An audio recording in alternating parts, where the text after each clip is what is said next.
Students कैसे हैं आप सब। मुझे उम्मीद है आप तमाम खैरियत से होंगे। तो आज की ये वीडियो बहुत ही स्पेशल है, ठीक है, जिसमें हम यूनिट नंबर 2 को स्टडी करेंगे आज क्लास 12 के, ओके, जो कि है current electricity. Okay, current electricity, electric current आप लोगों ने क्लास नंबर 10 में भी पढ़ा हुआ है। ओके, और मुझे उम्मीद है आपके करंट के कॉन्सेप्ट कुछ ना कुछ क्लियर होंगे, लेकिन आज उसी को हम लोग डिटेल में रिवाइज करने वाले हैं, ठीक है। तो क्लास 12 में जो करंट इलेक्ट्रिसिटी में इलेक्ट्रिक करंट वाला जो टॉपिक है, उसके रिलेटेड तमाम उसकी टाइप्स क्या हैं, उसके तमाम रिलेटेड जो डिटेल है वो आज के इस लेक्चर में हम लोग कवर करेंगे। तो बढ़ते हैं अपने आज के लेक्चर की तरफ, लेकिन उससे पहले आप लोगों से ये रिक्वेस्ट है कि आप मेरे चैनल को सब्सक्राइब कर दें और वीडियो को लाइक कर दें। तो चलिए स्टार्ट करते हैं। Okay, first of all electric current को हम लोग आज स्टडी करेंगे। तो इलेक्ट्रिक करंट में जो करंट है उसका मतलब क्या है, ठीक है। सबसे पहले मैंने आपको कहा कि करंट का मतलब है फ्लो। इलेक्ट्रिक करंट का मतलब क्या होगा, चार्जेस का फ्लो। सबसे पहले आप लोग इसको समझ लें कि करंट का मतलब है फ्लो, ठीक है। और जब इलेक्ट्रिक करंट आ जाएगा तो उसका मतलब होगा कि चार्जेस का फ्लो हम पढ़ेंगे इलेक्ट्रिक करंट में। ओके, तो देखें चार्जेस का फ्लो किस चीज़ में से हो सकता है, कंडक्टर में से हो सकता है, ठीक है। तो जब चार्जेस फ्लो करेंगे तो इलेक्ट्रिक करंट पैदा होगा और वो कंडक्टर में से पास करते हैं, ठीक है। तो फर्ज करें हमारे पास ये कंडक्टर है, मैंने वायर ले ली। ओके, ये हमारे पास एक मेटल वायर है। ओके, जो मेटल होते हैं वो गुड कंडक्टर होते हैं। ओके, हमारे पास एक मेटल की वायर है, ठीक है, जिसका क्रॉस सेक्शनल एरिया वो है ए है, ठीक है। और अब करें मैं कहता हूँ फर्ज करें कि हमारे पास जो क्यू है, क्यू चार्ज, वो इसके किसी भी क्रॉस सेक्शनल एरिया से 1 सेकंड में गुजर रहा है, तो उसको हम लोग चार्ज कहते हैं, ठीक है। उसको हम लोग इलेक्ट्रिक करंट कहते हैं। जो चार्ज किसी भी कंडक्टर के क्रॉस सेक्शनल एरिया से 1 सेकंड में पास हो, उसको हम लोग इलेक्ट्रिक करंट कहते हैं। ओके ओके, अब हम लोग डेफिनेशन कर लेते हैं इलेक्ट्रिक करंट की, तो आपका ये कॉन्सेप्ट क्लियर हो जाएगा कि इलेक्ट्रिक करंट है क्या होगा। Okay, rate of flow of electric charges is called electric current. जो rate of flow of electric charges है उसको हम इलेक्ट्रिक करंट कहते हैं। अब rate of flow of charges का क्या मतलब है, यानी कि rate of flow of charges का मतलब है कि पर सेकंड कितना चार्ज पास हुआ किसी भी कंडक्टर के क्रॉस सेक्शनल एरिया में से। ओके, किसी भी क्रॉस सेक्शनल एरिया में से कितना चार्ज पास हुआ पर सेकंड, उसको हम कहेंगे आई। आई किसको डिनोट करता है, इलेक्ट्रिक करंट को। ओके, तो फार्मूला मैंने लिख लिया है यहाँ पर इलेक्ट्रिक करंट का, I is equal to Q by T, यानी कि एक सेकंड में, ठीक है, एक सेकंड में कितना चार्ज गुजरा उस कंडक्टर के क्रॉस सेक्शनल एरिया से, वो हमें देगा current, magnitude of electric current. तो आई होप सो इसकी डेफिनेशन और फार्मूला आप लोगों को समझ आ गया होगा। उसके बाद हम चलते हैं यूनिट की तरफ, क्योंकि ये हमारे लिए एक नई क्वांटिटी है इलेक्ट्रिक करंट, तो इसकी हम यूनिट भी देखेंगे और इसकी हम नेचर भी देखेंगे। ओके, तो सबसे पहले यूनिट देख लेते हैं कि इलेक्ट्रिक करंट की यूनिट क्या है। तो यूनिट देखने के लिए सबसे पहले हम लोग इलेक्ट्रिक करंट का फार्मूला लिख लेंगे। Okay, I is equal to Q by T. Okay, अब देखें इसकी यूनिट निकालने के लिए हम इस तरह से करेंगे कि जो इलेक्ट्रिक करंट की यूनिट है वो बराबर है क्यू की यूनिट हमारे पास होती है कूलम, और टाइम की यूनिट आपको पता है सेकंड होती है, ठीक है। तो क्या जो कूलम बाय सेकंड है वो हमें एम्पेयर देगा। ओके, जब कूलम को सेकंड पर डिवाइड करेंगे तो वो हमें 1 यूनिट एम्पेयर प्रोवाइड करेगा, और एम्पेयर यूनिट है इलेक्ट्रिक करंट की। तो हम इसको डिफाइन किस तरह से कर सकते हैं कि 1 एम्पेयर किसके बराबर होते हैं, ठीक है। 1 एम्पेयर जो कि इलेक्ट्रिक करंट की यूनिट है, हम उसको किस तरह से डिफाइन कर सकते हैं। ओके, तो 1 एम्पेयर को हम इस तरह से डिफाइन कर सकते हैं, आप लोग नोट कर लें, मैं यहाँ पर डिफाइन करने लगा हूँ। When 1 coulomb charge, when 1 coulomb charge passes through a cross sectional area of a conductor in 1 second.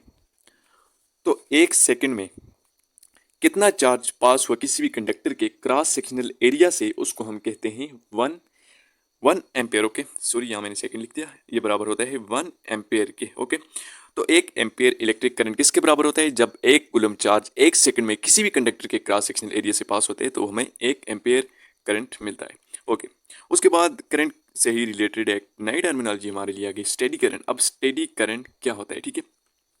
अब देखें, स्टेडी का मतलब है एक जैसा। आप लोगों ने वो स्टोरी भी सुनी होगी कि जो जिसमें किचुआ और जो खरगोश होता है, ठीक है, उन दोनों की रेस होती है, तो वो उसमें जो किचुआ है तो वो बहुत आराम से चलते हैं, यानी कि वो स्टेडी चलते हैं। स्टेडी का मतलब होता है एक जैसा, ठीक है, जो कि एक जैसा अपनी रफ्तार को कंटिन्यू करे। तो किचुआ स्टेडी चलते हैं, यानी कि आहिस्ता से चलता है लेकिन एक जैसी रफ्तार पकड़ता है। और उसके मुकाबले में जो खरगोश होता है वो बहुत तेज़ चलता है शुरू में, लेकिन आगे जाके वो रेस्ट करता है, जिसकी वजह से वो किचुआ स्टेडी चलने की वजह से जीत जाता है। ओके, तो यहाँ पर हमारा जो मेन मकसद है वो स्टेडी का मतलब है एक जैसा। ओके, तो स्टेडी का मतलब है एक जैसा, तो स्टेडी करंट क्या होगा, यानी कि एक जैसा करंट। और एक जैसा करंट हमें कब मिलेगा, जब हम ये जो बराबर है I is equal to Q by T, इनके 1 कूलम पर सेकेंड, ये जब कांस्टेंट रहेगा मैग्नीट्यूड में, तब हमें एक जैसा करंट मिलेगा। यही बात है ना। तो देखें, if magnitude of rate of flow of charges remain constant then this is called steady current.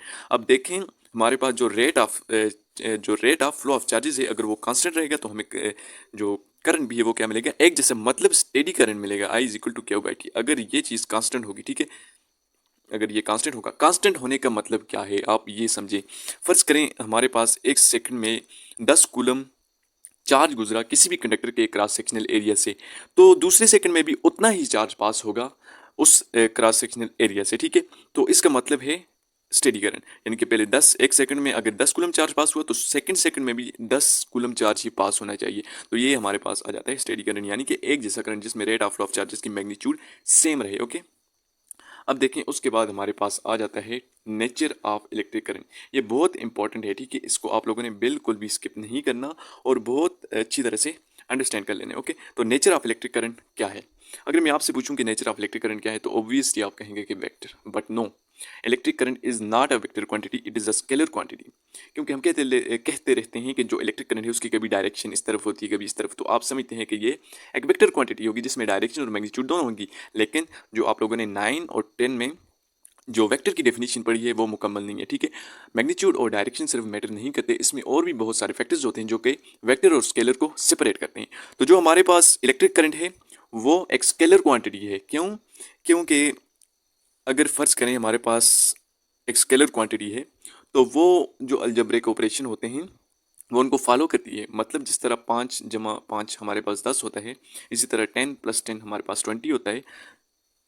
तो इसी तरह से जो हमारे पास स्केलर क्वांटिटीज़ होती हैं उसी को भी हम इस तरह से ऐड करते हैं। अगर हमारे पास 10 कूलम चार्ज होगा और उसको 10 कूलम चार्ज में ऐड करना होगा तो वो हमारे पास 20 कूलम, यानी कि सिंपल मैथमेटिक का रूल लगेगा। लेकिन ये स्केलर वेक्टर क्वांटिटी बिल्कुल भी नहीं है। क्यों? इसकी मेन रीज़न ये है कि it does not follow vector law of addition. ये वेक्टर लॉ ऑफ एडिशन को फॉलो नहीं करता बल्कि सिंपल मैथमेटिक के रूल को फॉलो करता है, इसलिए ये वेक्टर क्वांटिटी नहीं है बल्कि ये एक स्केलर क्वांटिटी है। देखें यहाँ पर हमारे पास अगर 5 न्यूटन फोर्स इस डायरेक्शन में लग रही है और इसी डायरेक्शन में 5 न्यूटन फोर्स दूसरी भी लग रही है, तो इनके दरमियान जो थीटा है वो 0 डिग्री है और हमारे पास इसकी मैग्नीट्यूड 10 आ जाएगी। तो क्योंकि cos 0 किसके बराबर होता है, cos 0 1 के बराबर होता है और 5 जमा 5 हमारे पास 10 न्यूटन आ जाता है। और इसी तरह अगर मैं इसको इस तरह ले लूँ कि ये दोनों एक दूसरे के परपेंडिकुलर हैं, तो यहाँ पर cos 90 0 हो जाता है, जिसकी वजह से हमें 0 मैग्नीट्यूड। तो वेक्टर की वजह से जो सिंपल मैथमेटिक के रूल नहीं अप्लाई होते वेक्टर पर, ठीक है, उसके लिए वेक्टर अलजबरा होते हैं, उसके लिए अलग वेक्टर एडिशन होती है, सब्ट्रैक्शन होती है और डिवीजन मल्टीप्लिकेशन वगैरह होती है, ठीक है। तो आप लोगों ने ये अंडरस्टैंड कर लेना है कि ये इलेक्ट्रिक करंट एक स्केलर क्वांटिटी है। ओके, आई होप सो यहाँ तक समझ आ गया होगा। Okay, so types of current, ठीक है, कि हमारे पास जो इलेक्ट्रिक करंट है उसकी कितनी टाइप्स हैं, ठीक है। यहाँ पर हम इसके 2 टाइप्स डिस्कस करेंगे जो इलेक्ट्रिक करंट है, लेकिन आगे डायरेक्शन की बेस पर 2 टाइप्स इसकी और भी बन जाती हैं, एक डीसी करंट और एक एसी। यहाँ पर हम पढ़ेंगे एक इलेक्ट्रॉनिक करंट होता है और एक हमारे पास होता है कन्वेंशनल करंट। अगर मैं आपको कहूँ कि इलेक्ट्रॉनिक करंट क्या है, तो इसके नाम से ही जाहिर हो रहा है कि current due to the flow of free electron is called electronic current. लेकिन जब कन्वेंशनल करंट की मैं अगर बात करूँ तो यहाँ पर आप कंफ्यूज हो जाते हैं। ये थोड़ी कंफ्यूजेबल टर्म है, लेकिन कन्वेंशनल करंट का मतलब है पॉजिटिव चार्ज के फ्लो की वजह से जो चार्ज हमारे पास इलेक्ट्रिक करंट पैदा होता है वो है कन्वेंशनल करंट। ओके, तो सबसे पहले हम एक इलेक्ट्रॉनिक करंट को देख लेते हैं, ठीक है। तो इलेक्ट्रॉनिक करंट क्या है? The current due to the flow of free electron is called electronic current. अब देखें यहाँ पर मैंने एक बल्ब अटैच कर दिया, ठीक है, ओके, और बल्ब को फिर मैंने एक जो वोल्टेज सोर्स है हमारे पास बैटरी, उसके साथ मैंने इसको कनेक्ट कर दिया। ओके, अब जब हम इसको वोल्टेज सप्लाई करेंगे तो यहाँ जो नेगेटिव टर्मिनल आपका बैटरी, यहाँ से इलेक्ट्रॉन इस तरफ फ्लो करेंगे और इस तरह पॉजिटिव टर्मिनल पर आएंगे। तो यहाँ पर जो हमारे पास कंडक्टर था उसमें क्या हुआ कि जो इलेक्ट्रॉनिक करंट पैदा हुआ वो इलेक्ट्रॉन के फ्लो की वजह से पैदा हुआ, बट जब हम कन्वेंशनल करंट में जाएंगे तो इसकी डायरेक्शन रिवर्स हो जाती है। ओके, वो पॉजिटिव से नेगेटिव की तरफ। ये जो इलेक्ट्रॉनिक करंट है ये low potential to high potential जाता है, लेकिन ऐसा हम अक्सर अपना यूनिवर्स में देखते हैं कि ऐसा बहुत सारे फिनोमेना हैं, जिस तरह वाटर को देख लें वो हमेशा हाई पोटेंशियल से लोअर पोटेंशियल की तरफ आता है। तो ये जो कन्वेंशनल करंट है इसको हम इस चैप्टर में अपने स्टडी के तौर पर पढ़ेंगे। इलेक्ट्रॉनिक करंट असल में जो करंट होता है वो इलेक्ट्रॉनिक करंट होता है, लेकिन जो इस चैप्टर में हम पढ़ेंगे ज़्यादातर वो हमारी बेस होगी कन्वेंशनल करंट के ऊपर। ओके, तो इलेक्ट्रॉनिक करंट क्या है कि the current due to the flow of free electrons is called electronic current. तो मैंने आपको यहाँ पर डायग्राम में समझा दिया। ओके, ओ, उसके बाद डायरेक्शन क्या है, इस करंट की डायरेक्शन क्या होती है, its direction is from negative to positive terminal of the battery. अब देखिए मैंने आपको बताया कि जो बैटरी का नेगेटिव टर्मिनल है यहाँ से इलेक्ट्रॉन निकलते हैं, इस तरह से ट्रेवल करते हुए पॉजिटिव टर्मिनल के पास आ जाते हैं। तो इस तरह इसकी जो डायरेक्शन है इलेक्ट्रॉनिक करंट की, उसकी डायरेक्शन है from negative to positive terminal of the battery और flow from low potential to high potential. मैंने ये भी बताया कि ये हमेशा जो इलेक्ट्रॉनिक करंट है वो लो पोटेंशियल से हाई पोटेंशियल की तरफ ट्रेवल करते हैं। Okay, I hope so electronic current की आपको समझ आ गई होगी। लेकिन हमारा जो मेन टॉपिक है जिस पर हम लोगों ने बहुत ज़्यादा डिस्कस करना है वो है conventional current, the second type of electric current. Okay okay, conventional current क्या है, कन्वेंशन का मतलब क्या है, यहाँ पर कन्वेंशनल है इसका मतलब होता है रिवायती। इसका मतलब ये एक रिवायती करंट है, यानी कि जो पास में जो होंगे साइंटिस्ट होंगे उन्होंने इसको इस करंट को ईजाद किया होगा और ये कन्वेंशनल है, रिवायती है। लेकिन फिजिक्स जो है ना, फिजिक्स में ऐसी कोई भी चीज़ नहीं कोई जो उसको वैसे ही उठा कर लिख ले, ठीक है। इसके लिए प्रूफ होते हैं, इसके पीछे एक्सपेरिमेंट्स होते हैं, तो ये वेल डिफाइंड होती हैं, ठीक है। तो कन्वेंशनल करंट मैंने आपको बताया the current which flow due to positive charges. Okay, यानी कि प्रोटॉन की वजह से जो करंट हमारे पास पैदा होता है, यानी कि पॉजिटिव चार्जेस के फ्लो की वजह से, तो वो हमारे पास होता है कन्वेंशनल करंट। ओके, अब देखिए आप लोगों के जहन में ये सवाल होगा, आर पॉजिटिव चार्जेस फ्लोज और नॉट, क्योंकि इलेक्ट्रॉन तो फ्री होते हैं वो कंडक्टर में, उसको जब बैटरी की वोल्टेज मिल जाती है तो वो मूव कर लेता है, लेकिन पॉजिटिव चार्जेस किस तरह मूव कर सकते हैं, तो मैं आपको इस बात का आंसर यहाँ से समझाऊंगा। देखिए हमारे पास एक एटम है, ठीक है, कंडक्टर में। अब देखें यहाँ पर जो बैटरी की वोल्टेज होती है ना वो इंतहाई ही कम होती है, वो सिर्फ जो फ्री इलेक्ट्रॉन्स होते हैं उनको मूव करने के लिए दरकार होती है, ठीक है, वो उनको मुश्किल से मूव करवा सकती है। लेकिन वो जो वोल्टेज होती है वो तो किसी एटम के वैलेंस इलेक्ट्रॉन को भी उसकी जगह से हटा नहीं सकती, तो वह जो प्रोटॉन होगा यानी कि जो न्यूक्लियस में होंगे उसको किस तरह से निकाल सकेगी, दिस इज़ वेरी इम्पॉसिबल। अब देखें, फ़र्ज़ करें मैं आपको इस डायग्राम से समझा देता हूँ, ठीक है, कि पॉजिटिव चार्जेस किस तरह से मूव कर सकते हैं। अब देखें यहाँ पर हमारे पास एक कंडक्टर है, ये मैंने वायर ले ली। ओके, ये मैंने वायर ले ली तो सबसे पहले मैंने इसके दो पार्ट कर दिए। ओके, ये वाला पार्ट और ये वाला पार्ट।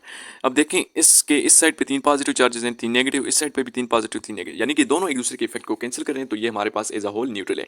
अब इस डायग्राम में देखें तो यहाँ पर मैंने क्या किया कि मैंने यहाँ से जो नेगेटिव चार्ज है वो इस तरफ को शिफ्ट कर दिया, तो यहाँ पर देखें अब एक इलेक्ट्रॉन की डेफिशिएंसी है तो इस पर एक पॉजिटिव चार्ज आ जाएगा, लेकिन यहाँ पर एक इलेक्ट्रॉन ज़्यादा हो गया तो यहाँ पर नेगेटिव चार्ज आ गया इस पार्ट पर, ठीक है। अब देखें अगर इसी डायग्राम को हम इस शक्ल में देखें तो यहाँ पर हमें ये मालूम हुआ कि जब दो पार्ट करें और यहाँ से अब हम नेगेटिव इलेक्ट्रॉन पहले उधर शिफ्ट किया था, अब हम क्या करते हैं कि नेगेटिव इलेक्ट्रॉन को उधर शिफ्ट नहीं करते बल्कि इस पार्ट से यहाँ से पॉजिटिव चार्ज उस तरफ शिफ्ट कर दें, तो फिर भी हमारे पास क्या आता है +1 एंड -1, तो हमें क्या मिला, सेम रिजल्ट मिला। तो देखें जब इलेक्ट्रॉन फ्लो करेंगे ना, इलेक्ट्रॉन फ्लो करेंगे नेगेटिव टू पॉजिटिव टर्मिनल, लेकिन जो हमारे पास कन्वेंशनल करंट है वो हमेशा पॉजिटिव से नेगेटिव की तरफ फ्लो करेगा, हमें सेम रिजल्ट मिला। तो इसका मतलब क्या है कि असल में तो इलेक्ट्रॉन ही फ्लो करते हैं, ठीक है, असल में इलेक्ट्रॉन फ्लो करते हैं, वो मैं आपको आगे समझाऊंगा बहुत अच्छी तरह से। लेकिन जो हमारे पास कन्वेंशनल करंट है वो opposite to the electronic current होता है, ठीक है, ये बात आप लोगों ने याद रख लेनी है। तो पॉजिटिव चार्जेस फ्लो कर सकते हैं या नहीं कर सकते, तो मैंने आप लोगों को इस डायग्राम से समझा दिया। ओके, अब यहाँ भी एक हमारे पास मैंने डायग्राम बनाई हुई है, तो देखें यहाँ पर हमारे पास एक बल्ब है जिसको मैंने वोल्टेज V से अटैच कर दिया, यानी कि बैटरी से अटैच कर दिया। तो यहाँ पर हमारे पास क्या होता है कि जो पॉजिटिव टर्मिनल है इससे प्रोटॉन मूव करते हैं, हमारे पास कन्वेंशनल करंट है तो यहाँ से मूव करके यहाँ नेगेटिव पर आते हैं।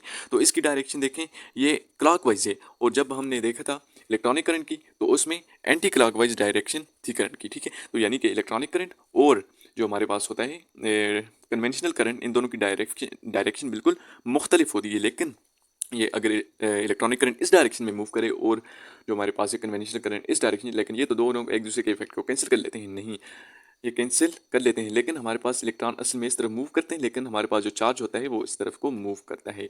ओके, ये आप लोगों को मैं आगे डायग्राम में बहुत अच्छी तरह से समझाऊंगा। अब देखें मैं जिस तरह आपको बताया कि वाटर फ्लो करता है हाई पोटेंशियल से लोअर पोटेंशियल की तरह, इसी तरह डाइफ्यूजन अगर हम एक इंक ड्रॉप वाटर में डाल दें तो वो पूरी तरह से यानी कि हाई पोटेंशियल से लोअर पोटेंशियल पूरी में फैल जाता है। तो ये हमारे पास चंद एक ऐसे इफेक्ट्स हैं कि चार्ज इसी तरह भी फिनोमेना में ये भी पॉसिबल हो सकता है कि चार्ज हमेशा पॉजिटिव यानी कि हाई पोटेंशियल से लो पोटेंशियल की तरफ मूव करे। ऐसा करना इम्पॉसिबल है कि जो नेगेटिव पोटेंशियल है उससे हाई पोटेंशियल की तरफ मूव करना मुश्किल होता है, ठीक है।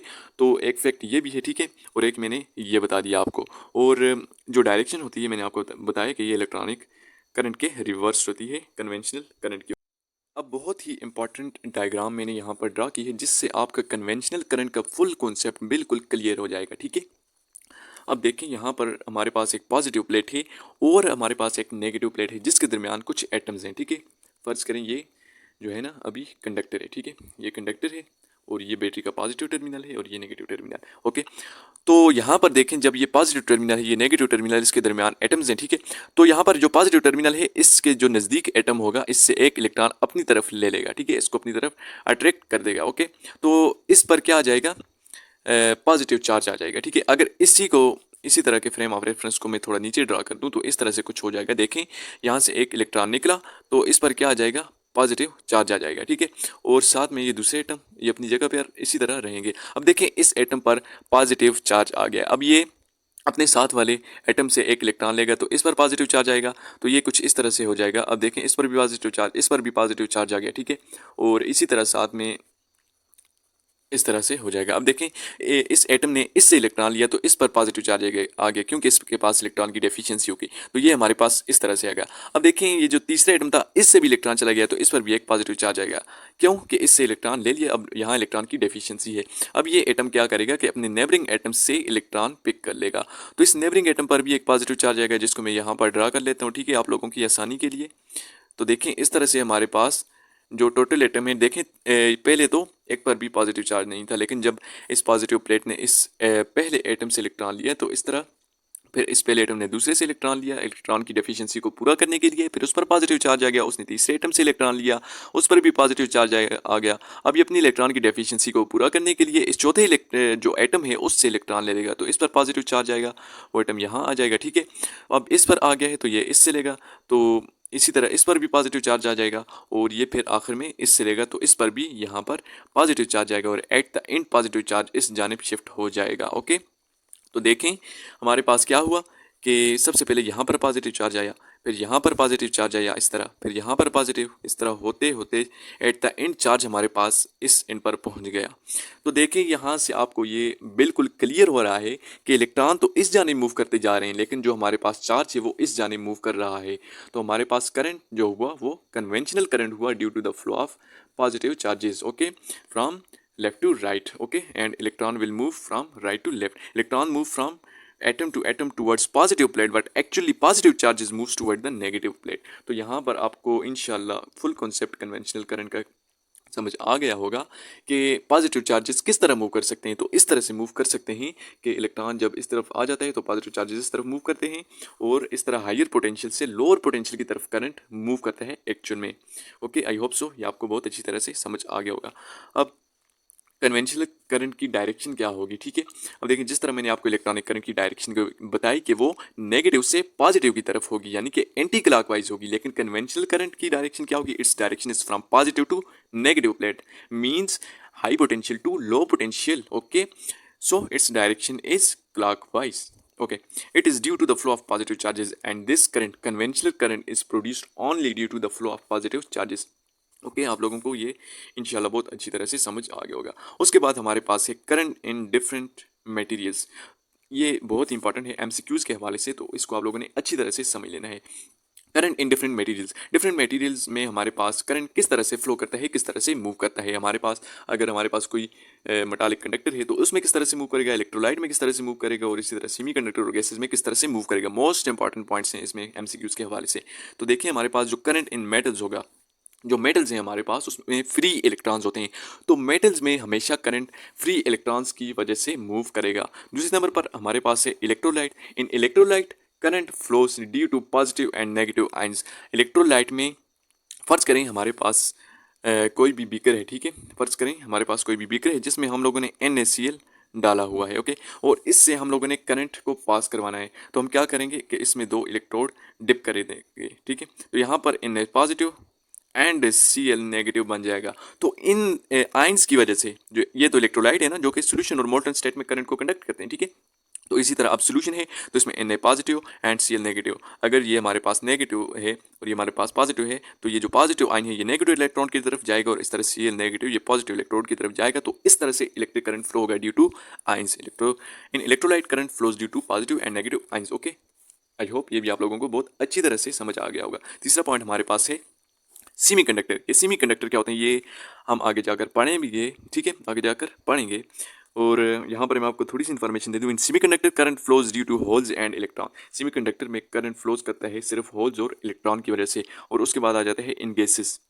In gases current flows due to ions and free electron. और गैसेस में हमारे पास जो करंट फ्लो करता है वो सिर्फ आइंस और फ्री इलेक्ट्रॉन की वजह से मूव करता है, फ्लो करता है। Okay, types of current on the basis of direction, most important, ठीक है। डीसी करंट और एसी करंट मोस्ट इंपॉर्टेंट है इस चैप्टर के लिए, तो बहुत अच्छी तरह से इसको अंडरस्टैंड करना है।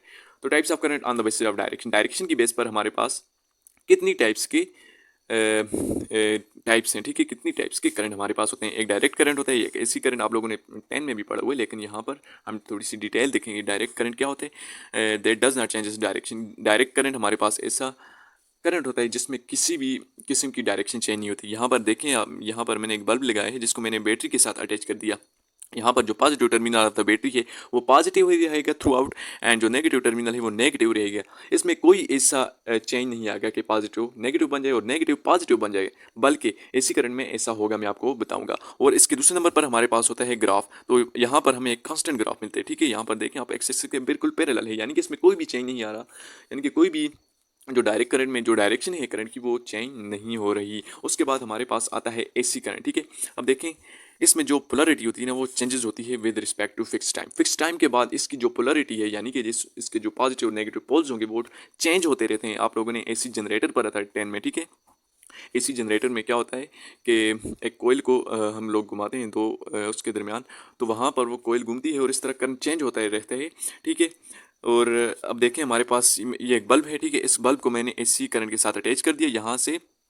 अब देखें, अब यहाँ से करंट जो है ना वो बार बार चेंज होता है। एक फिक्स टाइम के बाद पॉजिटिव और नेगेटिव हाफ साइकिल चेंज होते रहते हैं, ठीक है। तो इस तरह ये एसी करंट होता है, अल्टरनेटिंग करंट बोलते हैं इसको, ठीक है। और ये इसमें डायरेक्शन चेंज होती रहती है, यानी कि पोलरिटी चेंज होती रहती है। और इसका ग्राफ हमें कुछ यूँ मिलता है, यानी कि पॉजिटिव फिर नेगेटिव फिर पॉजिटिव, यानी कि हाफ पॉजिटिव हाफ नेगेटिव, यानी कि हाफ हाफ साइकिल ये चेंज होता रहता है। अब उसके बाद सवाल ये पैदा होता है, अगर ये चेंज होता है तो हमें हमारे पास अगर घर में हमारे पास बल्ब हैं उसमें फ्लक्चुएशन क्यों नहीं मिलती, उसमें हमें इस तरह तब्दीली क्यों नहीं मिलती, वो इस तरह फड़फड़ाता क्यों नहीं है। तो देखें ये काम इतना जल्दी होता है ना कि हमें पता ही नहीं लगता ड्यू टू हाई स्पीड की वजह से। और इसकी आपको पता है एसी करंट की फ्रीक्वेंसी कितनी है, तो 50 हर्ट्ज है, ठीक है। तो 50 हर्ट्ज यानी कि पर सेकंड ये 50 हर्ट्ज जो होते हैं ना इसकी फ्रीक्वेंसी है, ठीक है। फ्रीक्वेंसी क्या होता है असल में 1/t, यानी कि पर सेकंड इसकी इतनी फ्रीक्वेंसी, ओके। तो ये तो हमारे पास हो गया इलेक्ट्रिक करंट से रिलेटेड तमाम टर्मिनोलॉजीज। और उसके बाद आखिरी जो हमारे पास टॉपिक रह जाता है वो करंट थ्रू मेटालिक कंडक्टर, ठीक है। फर्ज करें हमारे पास एक मेटालिक कंडक्टर है जिसको अभी हम लोगों ने किसी बैटरी के साथ अटैच नहीं किया, वैसे है, ठीक है।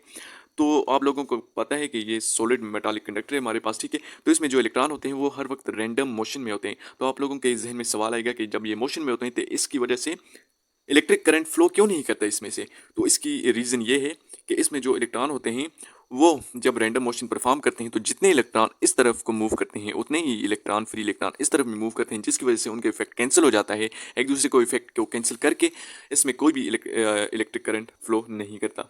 लेकिन जब हम इनको कनेक्ट कर देते हैं एक बैटरी के साथ जिसकी वोल्टेज वी हो, तो यहाँ पर हमारे पास जो है ना high potential and low potential का डिफरेंस आ जाता है, इनके दरमियान पोटेंशियल डिफरेंस क्रिएट हो जाता है, जिसकी वजह से इलेक्ट्रॉन मूव करते हैं। और यहाँ पर इलेक्ट्रॉन देखें नेगेटिव से पॉजिटिव की तरफ, यानी कि यहाँ पर इलेक्ट्रॉनिक करंट प्रोड्यूस हो रहा है, ठीक है। मैंने आपको बताया कि असल में जो करंट होते हैं वो हमारे पास क्या होता है, इलेक्ट्रॉनिक करंट होता है, ठीक है। इलेक्ट्रॉनिक करंट होता है असल में, लेकिन कन्वेंशनल करंट तो एक रिवायती करंट है, वो बस रिवायत से चला आ रहा है, लेकिन वो भी उसका कॉन्सेप्ट भी बहुत ज़रूरी है, ठीक है। तो आई होप सो आज का लेक्चर आप लोगों को बहुत ही पसंद आया होगा, ठीक है। अगर इस लेक्चर से कुछ भी सीखने को मिला है तो प्लीज़ यार चैनल को सब्सक्राइब कर दो और वीडियो लाइक कर दो और बेल नोटिफिकेशन को ऑन कर दो ताकि मज़ीद लेक्चर आपको मिलते रहें। तो ख़त्म करते हैं आज का लेक्चर, मिलते हैं फिर नए लेक्चर के साथ, तब तक के लिए अल्लाह हाफिज़।